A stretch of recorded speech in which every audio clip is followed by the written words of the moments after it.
नाज़रीन, आपको पता है कि 26वीं आईनी तरमीम और 26वीं आईनी तरमीम के बाद जुडिशल कमीशन ऑफ पाकिस्तान का कयाम और फिर जुडिशल कमीशन ऑफ पाकिस्तान के कयाम के बाद चीफ जस्टिस का तकर्रुर और फिर उस चीफ जस्टिस के तकर्रुर में जस्टिस मंसूर अली शाह, जस्टिस मुनीब अख्तर और जस्टिस आयशा मलिक और दीगर को जब से सुपरसीड किया गया है, तब से पाकिस्तान की अदालतों में रोज नया एडवेंचर होता है। कभी जस्टिस मंसूर अली शाह किसी को खत लिख देते हैं तो कभी जस्टिस मंसूर अली शाह किसी न किसी केस की आड़ लेकर 26वीं आईनी तरमीम पर और आईनी बेंच पर हमला आवर होते हैं। जी नाज़रीन, आईनी बेंच जो निकला है 26वीं आईनी तरमीम की कोख से,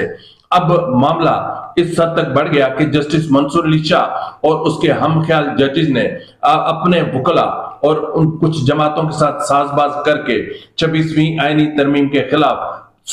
तकरीबन 16 कॉन्स्टिट्यूशनल पिटीशंस